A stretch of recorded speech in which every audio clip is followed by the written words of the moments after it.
ಸುಮಾರು ನಾವು ನೋಡಿದಂಗೆ ಸುವರ್ಣ ನ್ಯೂಸ್ ಅವರು ಎಲ್ಲ ಕೊಟ್ಟಿದ್ದಾರೆ ಅಂತ. ಡಾಕ್ಟರ್ ನಾಗರತ್ನ ಅಂತ ಇದ್ದಾರೆ, ಹಾ, ಡಾಕ್ಟರ್ ನಾಗರತ್ನ ಅಂತ, ಎಚ್ ಆರ್ ನಾಗೇಂದ್ರ, ಮೋದಿ ಯೋಗ ಗುರುಗಳು ತಂಗಿ ಅವರು. ಓಕೆ. ನಾನೇನಾರು ನಾದ ಬ್ರಹ್ಮಸ್ವರ ಅದು ಇದೆಲ್ಲ ಏನಾದ್ರು ಮಾಡಿದ್ರೆ ಏನೇನೋ ಮಾಡ್ತಿದ್ಯಲ್ಲೋ, ಏನೇನೋ ಕಲ್ತ್ಕೊಂಡ್ಬತ್ತಿಯಲ್ಲೋ. ಸಮಾಜದಲ್ಲಿ ಇಷ್ಟೆಲ್ಲ ಗುರುತಿಸಿ ನಿಮ್ಗೆ ಏನಾದ್ರು ಬೇರೆ ಬೇರೆ ಯಾವ್ಯಾವ ಪ್ರಶಸ್ತಿಗಳು ಅಥವಾ ಏನಾದ್ರು ಬಂದಿದ್ದಾವ? ನನ್ಗೆ ಯಾವ್ದೋ ಒಂದು ಸಂಸ್ಕೃತ ಯೂನಿವರ್ಸಿಟಿ ಆನರಬಲ್ ಬಂತು. ಆನರಬಲ್ ಬಂದಿದೆ. ಓಕೆ. ಸುಮಾರು ಕಡೆ ನಾನು ಹೇಳ್ದಂಗೆ ಸುಮಾರು ಬೇರೆ ಬೇರೆ ಶಿಕ್ಷಣ ಸಂಸ್ಥೆಗಳು, ನಮ್ಮ ಮೀಡಿಯಾದ ಇವರು ಮೈಸೂರಿನಲ್ಲಿ ಜಾಸ್ತಿ ಡಾಕ್ಟರ್ ರಾಘವೇಂದ್ರ ಪೈ. ಓಕೆ. ಅವರೆಲ್ಲ ಸ್ವಲ್ಪ ಚೆನ್ನಾಗಿ ಇದ್ ಮಾಡಿದ್ರು. ಇನ್ನು ಯೋಗದಲ್ಲಿ ಏನಾದ್ರು ಬೇರೆ ಏನಾದ್ರು ಮಾಡಿದ್ದೀರಾ? ಇವಾಗ ನೀವು ಷಟ್ಕ್ರಿಯೆಗಳಾಯ್ತು, ನೀರಿನ ಒಳಗಡೆ ಸುಮಾರು ನಾನು ಹೀಲಿಂಗ್ ಅಟೆಂಡ್ ಮಾಡ್ತಾ ಇದ್ದೀನಿ. ಮಾಡಿದ್ವಿ.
ನೀವು ನೀರ್ ಒಳಗಡೆ ಇವಾಗೆಲ್ಲ ಯಾವ್ಯಾವ ತರ ನೀವು ಯೋಗಾಸನಗಳು ಮಾಡ್ತೀರಾ? ಸೂರ್ಯ ನಮಸ್ಕಾರ ಮಾಡ್ತೀರಾ, ಸೊ ಜೊತೆಗೆ ನೀರಲ್ಲಿ ತುಂಬಾ ಹೊತ್ತು ನೀವು ಧ್ಯಾನ ಮಾಡ್ತೀರಾ, ಸೊ ಅದೆಲ್ಲ ಹೇಗಾಗುತ್ತೆ? ಧ್ಯಾನ ಅಂದ್ರೆ ನೀರೊಳಗಡೆ ನಾವು ಹೋಗಿ ಕೂತ್ಕೊಂಡ್ರೆ ನಮ್ಮ ಮೂಲಬಂಧ ಇದೆಯಲ್ಲ ತುಂಬಾ ಪವರ್ಫುಲ್. ಓಕೆ. ಅದು ಏನಾಗುತ್ತೆ, ಈ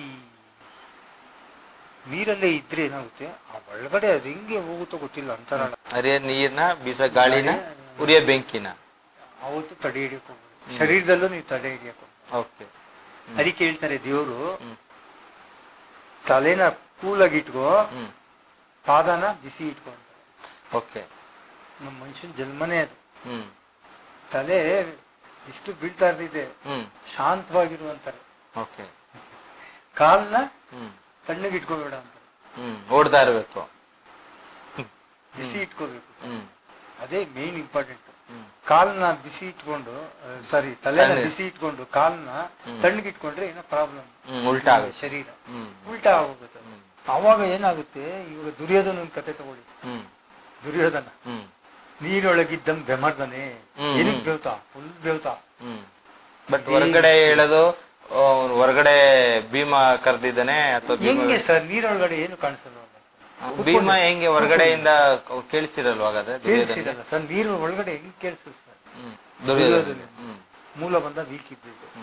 ಆಗೇನ್ ಮಾಡ್ತಾನೆ ಕೃಷ್ಣ ಪರಮಾತ್ಮ, ಇಲ್ಲಿ ಹೊಡಿ ಅಂತಾನೆ ಗೊತ್ತಾ, ತೊಡೆಗೆ. ಅದನ್ನ ಹುಡ್ಕೊಂಡು ಹೋಗಿದ್ಕೆ ನೀರೊಳಗಡೆ ಸಿಕ್ತು ನನಗೆ. ಎಲ್ಲ ಕೂಗ್ಬಿಟ್ರೆ ನೀರೊಳಗಡೆ ಕೇಳಿಸೋದಿಲ್ಲ ನಿಮ್ಗೆ. ಹೊರಗಡೆಯಿಂದ ಕೂಗ್ದಾಗ ಕೇಳಿಸೋದಿಲ್ಲ. ಏನಂದ್ರೆ ಹಾರ್ಟ್ ಬೀಟು ಇವಾಗ ಈ ಪಿಕ್ಚರ್ ಅಲ್ಲೆಲ್ಲ ತೋರಿಸ್ತಾರಲ್ಲ, ಈ ಎಕೋನಲ್ಲಿ ಪಿಕ್ಚರ್ ಅಲ್ಲೆಲ್ಲ, ಅದೆಲ್ಲ ಸುಳ್ಳು. ನೀರೊಳಗಡೆನೆ ಸಪ್ರೇಟ್ ನಾದ ಮೃದಂಗ ಇರುತ್ತೆ. ಓಕೆ. ಅದೆಲ್ಲ ಕೇಳಿಸುತ್ತೆ ನಮಗೆ. ನೀರೊಳಗಡೆ ಹಾರ್ಟ್ ಬೀಟು ತುಂಬಾ ಚೆನ್ನಾಗಿ ಕೇಳಿಸುತ್ತೆ. ನೀರೊಳಗಡೆ ಕೂತ್ಕೊಂಡಿದ್ರೆ ಅವರು 3 ನಿಮಿಷ ಇರ್ತೀನಿ ಒಂದೊಂದ್ಸರಿ ಜಲ್ದಿ ಆಗುತ್ತೆ. ಮೆಡಿಟೇಷನ್ ಟೈಮಲ್ಲಿ ನಿಮ್ಗೆ ಕೇಳಿಸುತ್ತೆ. ಅದನ್ನೇ ಕಾನ್ಸಂಟ್ರೇಷನ್ ಮಾಡ್ಕೊಂಡ್ರೆ ಕ್ಲೀನ್ ಆಗಿ ಕೇಳಿಸುತ್ತೆ. ಓಕೆ. ಅಂದ್ರೆ ಈಗ ನಾವ್ ಇಲ್ಲೂ ಯಾವ ಸೈಲೆಂಟ್ ಪ್ಲೇಸ್ ಅಲ್ಲಿ ಹೆಂಗ್ ಕೇಳಿಸ್ಕೊಂತೀವೋ ಅದೇ ರೀತಿ ನೀರಲ್ಲೂ ಏನಿವೆ ಸೈಲೆಂಟ್ ಆಗಿ ಇರುತ್ತೆ. ಹೌದೌದು. ಸೊ ಹಂಗಾಗಿ ನೀವು ಅವಾಗ ಕೇಳಿಸ್ಕೊಂಡಿದ್ದೀರಾ. ನಿಮ್ ಎನರ್ಜಿ ನೀವು ಸಂಪಾದನೆ ಮಾಡಿ ಸರ್, ಪ್ರತಿಯೊಂದು ಸಿಗುತ್ತೆ ನಿಮ್ಗೆ, ಪ್ರತಿಯೊಂದು ಸಿಗುತ್ತೆ ನಿಮ್ಗೆ. ನಿಮ್ ಎನರ್ಜಿ ಸಂಪಾದನೆ ಮಾಡ್ಕೊಳ್ಳಿ, ಫಾಸ್ಟ್ ಎನರ್ಜಿ ಸಂಪಾದನೆ ಮಾಡ್ಕೊಳ್ಳಿ. ನೋಡಿ ನಾನು ಇವತ್ತು 63, 6 ಕಡೆ ಹೋಗ್ತೀನಿ, ನಾ ಹೇಳಿದ್ರಲ್ಲ 1-to-1 ಕ್ಲಾಸಸ್ ದಿನ ಕೊಡ್ತೀರಾ? 70 ಕಿಲೋಮೀಟರ್ ಓಡಿಸ್ತೀನಿ ಗಾಡಿ. Okay okay. Two wheeler. ಇವಾಗ 70 ಕಿಲೋಮೀಟರ್ ಓಡಿಸ್ತೀರಾ? ದಿನ 70 ಕಿಲೋಮೀಟರ್. ಹ್ಮ್. ಬೆಳಕು ಒಂದು ಜ್ಞಾಪಕ ಬಂತು. ನಾನು ಉಚಿತವಾಗಿ ಯಲಹಂಕನಲ್ಲಿತ್ತು ಬೆಳಕು. ಓಕೆ. ಒಂದು ಅನಾಥ ಮಕ್ಕಳು ಇವರು ಡಿಪೆಂಡಿಂಗ್ ಬರ್ತಾರೆ, ಒಂಥರ ಆಶ್ರಮನ? ಆಶ್ರಮ ಓಕೆ. ಅದು ಕೊಟ್ಟಿದ್ದೀನಿ ಅಲ್ಲಿ. ಹ್ಮ್. ಅಲ್ಲೂ ಕೊಟ್ಟು ಪ್ರೇಮ ಅಂತ ಒಬ್ರು ಇದ್ದಾರೆ, ಅಲ್ಲೊಂದು ಆಶ್ರಮ ಕೊಟ್ಟಿದ್ದೀನಿ. Okay. ಅವರು ಏನಂದ್ರೆ ಅವ್ರ ಕೈಲಿ ಒಡ್ಸ್ಕೊಂಡಿದ್ದೀನಿ ನಾನು. ಹ್ಮ್. ಅವ್ರ ಕೈಲಿ ಬೆಳಕು ಅಂತ. ಓಕೆ. ತುಂಬಾ ಚೆನ್ನಾಗಿದೆ. ಅವರು ಮಿಸ್ಟರ್ ಅವ್ರ ಹೆಸರೇನೋ ಬರ್ತೈತೆ, ಲೇಡಿ ಒಬ್ರು ಮಾಡ್ತಾ ಇದ್ರು, ನಮ್ಮ ಕೊಲಿಗೆ ಅವರು. ಅವ್ರ ಆಶ್ರಮ ಮಾಡ್ತಾ ಇದ್ರು. ಇವಾಗ್ಲೂ ಇರ್ಬೇಕಂದ್ರೆ ಎಲ್ಲ ಇದೆ. ಓಕೆ. ಯಲಹಂಕದಲ್ಲಿ? ಯಲಹಂಕನಲ್ಲಿ. ಬಟ್ ಆ ಹುಡುಗರು ಹೊಡೆಯೋರು ಓಡಿಸ್ಕೊಳ್ತಾ ಇದ್ದೆ. ಖುಷಿ ಆಗೋದು. ಡ್ಯೂಟಿ ಮುಗಿಸ್ಕೊಂಡು ಹೋಗ್ತಿದ್ದೆ. ಡ್ಯೂಟಿ ಮುಗಿಸ್ಕೊಂಡು ಟೈಮ್ ಯಾವಾಗ ತೀರಾ ಬೇಸರ ಆದ್ರೆ ಇದ್ ಮಾಡಿ. ನಿಮ್ಗೂ ಅಷ್ಟೇ ತೀರಾ ಬೇಸರ ಆದ್ರೆ ಏನ್ ಮಾಡ್ತೀರ ಗೊತ್ತಾ? ನಿಮ್ಗಿಂತ ಕೆಳಮಟ್ಟದವ್ರನ್ನ ನೋಡಿ, ನಿಮ್ಗಿಂತ ಅವ್ರನ್ನ ಕೆಳಮಟ್ಟದವ್ರ ನೋಡ್ಬಿಟ್ಟು ನಾವು ನಿಮ್ ತಂದೆ ತಾಯಿ ನೆನ್ಸ್ಕೊಳ್ಳಿ. ಅಟ್ಲೀಸ್ಟ್ ನಾವು ಅವ್ರಿಗಿನ ಸಮಾಜದಲ್ಲಿ ಸ್ವಲ್ಪ ಪರವಾಗಿಲ್ಲ ಅಂತ ನಮ್ಗೊಂದು ಖುಷಿ. ನಿಮ್ ತಂದೆ ತಾಯಿ ನೆನ್ಸ್ಕೊಳ್ಳಿ. ನನ್ಗೆ ಆ ಜಾಗಕ್ಕೆ ಬಿಟ್ರ ಬಿಟ್ಟಿದ್ದಾರಾ? ಇಲ್ಲ. ಅದಕ್ಕೆ ನಾವು ಪುಣ್ಯ ಮಾಡ್ಕೊಂಡು ಬಂದಿದ್ದೀವಿ. ಇದ್ರಿಂದ ಏನೋ ಮಾಡಕ್. ಹೌದು, ಏನೋ ಒಂದು ಇದೆ ನಮ್ಗೆ ಸಾಧನೆ ಮಾಡೋದಕ್ಕಿಂತ. ನಾವು ಅದನ್ನೇ ಹೇಳಿದ್ವಿ, ಸಮಾಜದಲ್ಲಿ ಇಷ್ಟು ಜನರು ಸೇರ್ಕೊಂಡು ಅವ್ರವ್ರು ಗೊತ್ತಿರೋ ಕಾರ್ಯದಲ್ಲಿ ಅವ್ರವ್ರು ತೊಡಗಿಸ್ಕೊಂಡಾಗ ಸಮಾಜ ಒಂದು ಮುಂದುವರಿಯುತ್ತೆ. MyCap tax and HR solution ಅಂತ ಅಂದ್ಬಿಟ್ಟು ಆಡಿಟರ್, ಟ್ಯಾಕ್ಸ್, HR ಮತ್ತು ಬಿಸ್ನೆಸ್ ಕನ್ಸಲ್ಟೆಂಟ್ ಸರ್ವಿಸಸ್ ಇದಾವೆ. ಏನೇನೆಲ್ಲ ಸರ್ವಿಸಸ್ ಬರುತ್ತೆ ಅಂತ ನೋಡೋದಾದ್ರೆ GST ರಿಜಿಸ್ಟ್ರೇಷನ್ ಮತ್ತೆ ಫೈಲಿಂಗ್, ಮತ್ತೆ FSSI ಅಥವಾ ಫುಡ್ ಲೈಸೆನ್ಸ್ ರಿಜಿಸ್ಟ್ರೇಷನ್, ಬೇಸಿಕ್ ಇರ್ಬೋದು, ಸ್ಟೇಟ್ ಇರ್ಬೋದು, ಸೆಂಟ್ರಲ್ ಇರ್ಬೋದು, ಎಲ್ಲಾ ತರ ಲೈಸೆನ್ಸ್ ಮಾಡ್ತಾರೆ. ಮತ್ತೆ shop and establishment, form C ಅಥವಾ ಒಂದು ಲೇಬರ್ ಲೈಸೆನ್ಸ್ ಅಂತ ಏನು ಕರಿತೀವಿ, ಇದು ರಿಜಿಸ್ಟ್ರೇಷನ್ ಕೂಡ ಆಗುತ್ತೆ.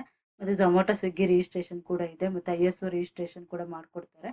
ಮತ್ತೆ PF ಮತ್ತೆ ESI ರಿಜಿಸ್ಟ್ರೇಷನ್ ಮತ್ತೆ filing, ITR filing, MSME registration, ಮತ್ತೆ ಟ್ರೇಡ್ ಮಾರ್ಕ್ ರಿಜಿಸ್ಟ್ರೇಷನ್ ಅಂದ್ರೆ ಬ್ರಾಂಡ್ ನೇಮ್ ಏನಿರುತ್ತೆ ಅದು ರಿಜಿಸ್ಟ್ರೇಷನ್ ಕೂಡ ಮಾಡ್ಕೊಡ್ತಾರೆ. ಮತ್ತೆ ಇಂಪೋರ್ಟ್ ಎಕ್ಸ್ಪೋರ್ಟ್ ಲೈಸೆನ್ಸ್ ಕೂಡ ಆಗುತ್ತೆ. ಮತ್ತೆ ಪೇರೋಲ್ ಸಾಫ್ಟ್ವೇರ್ ಕೂಡ ಇದೆ. ಲೋನ್ಸ್ ಮತ್ತೆ ಅದರ್ ಫೈನಾನ್ಷಿಯಲ್ ಸರ್ವಿಸಸ್ ಕೂಡ ಇದೆ. ಯಾವುದೇ ಒಂದು ಲೈಸೆನ್ಸ್ ಬೇಕು ಅಂತಂದ್ರೆ ನಿಮ್ಗೆ ಒಂದು ಇದು ಶಾಪ್ ಅಂಡ್ ಎಸ್ಟಾಬ್ಲಿಷ್ಮೆಂಟ್ ಇರ್ಬೋದು, ಫುಡ್ ಲೈಸೆನ್ಸ್ ಇರ್ಬೋದು, ಇದೆಲ್ಲ ಬಂದ್ಬಿಟ್ಟು ಒಂದು 3-4 ಡೇಸ್ ಅಲ್ಲಿ ಅಪ್ರೂವಲ್ ಕೂಡ ಇರುತ್ತೆ. ಯಾವುದೇ ಒಂದು ಸರ್ವಿಸ್ ಬೇಕಂತಂದ್ರೆ ಸ್ಕ್ರೀನ್ ಮೇಲೆ ಕಾಣಿಸ್ತಾರೆ ನಂಬರ್ಗೆ ಕಾಂಟ್ಯಾಕ್ಟ್ ಮಾಡಿದ್ರೆ ಈ ಯಾವುದೇ ಒಂದು ಸರ್ವಿಸಸ್ ನೀವು ಪಡ್ಕೋಬಹುದು. ಮತ್ತೆ ವೆಬ್ಸೈಟ್ ಕೂಡ ಇದೆ. ವೆಬ್ಸೈಟ್ ಅಲ್ಲಿ ಕೂಡ ನೀವು ಕಾಂಟ್ಯಾಕ್ಟ್ ಮಾಡ್ಬೋದು ನಮ್ಮನ್ನ. ಮೈಕ್ಯಾಪ್ ಟ್ಯಾಕ್ಸ್ ಮತ್ತೆ HR solutions, Mycap tax and HR solution.in ಅಂತ ಅಂದ್ಬಿಟ್ಟು ಇಲ್ಲಿದೆ ನೋಡಿ. ಲಿಂಕ್ ನಾವು ಡಿಸ್ಕ್ರಿಪ್ಷನ್ ಅಲ್ಲಿ ಹಾಕಿರ್ತೀವಿ. ಈ ಲಿಂಕ್ ಹೋದ್ರೆ ನೀವು ಈ ತರ ಒಂದು ಅವ್ರದ್ದು ವೆಬ್ಸೈಟ್ ಕೂಡ ಓಪನ್ ಆಗೋದು. ವೆಬ್ಸೈಟ್ ಅಲ್ಲಿ ಯಾವ್ದೆಲ್ಲ ಸರ್ವಿಸಸ್ ಇದಾವೆ ಅಂತ ಅಂದ್ಬಿಟ್ಟು ಲಿಸ್ಟಿಂಗ್ ಕೂಡ ಇದೆ. ಯಾವ್ದು ಸರ್ವಿಸಸ್ ಬೇಕಾದ್ರೆ ನೀವು ಇವ್ರನ್ನ ಕಾಂಟ್ಯಾಕ್ಟ್ ಮಾಡ್ಬೋದು. ಕಾಂಟ್ಯಾಕ್ಟ್ ನಂಬರ್ ಇರ್ಬೋದು, ಮತ್ತೆ ಒಂದು ಮೇಲ್ ID ಕೂಡ ಇದೆ, ಅದು ಕೂಡ ನೀವು ಕಾಂಟ್ಯಾಕ್ಟ್ ಮಾಡ್ಬೋದು. ಇಲ್ಲಿ ಕಾಂಟ್ಯಾಕ್ಟ್ ನಂಬರ್ ಕೂಡ ಇದೆ. ವೆಬ್ಸೈಟ್ ಕೂಡ ನೀವು ರೆಫರ್ ಮಾಡ್ಕೊಳ್ಳಿ. ಇದೇ ರೀತಿ ಬಿಸ್ನೆಸ್ ಐಡಿಯಾಸ್ ವಿಡಿಯೋಸ್ ಮತ್ತೆ ಒಂದು ಲೈಸೆನ್ಸ್ಗಳ ಬಗ್ಗೆ ವಿಡಿಯೋಸ್ ಕೂಡ ಹಾಕ್ತಾ ಇರ್ತೀವಿ ನಮ್ಮ ಚಾನಲ್ ಅಲ್ಲಿ. ನೀವಿನ್ನ ಸಬ್ಸ್ಕ್ರೈಬ್ ಮಾಡ್ಕೊಂಡಿಲ್ಲ ಸಬ್ಸ್ಕ್ರೈಬ್ ಮಾಡ್ಕೊಳ್ಳಿ, ಮತ್ತೆ ಫಾಲೋ ಕೂಡ ಮಾಡ್ಕೊಳ್ಳಿ. ನಿಮ್ಮ ಫ್ರೆಂಡ್ಸ್ ಕೂಡ ಶೇರ್ ಮಾಡಿ, ಅವ್ರಿಗೆ ಕೂಡ ಇನ್ಫಾರ್ಮೇಶನ್ ಶೇರ್ ಆಗಲಿ. Thank you for watching.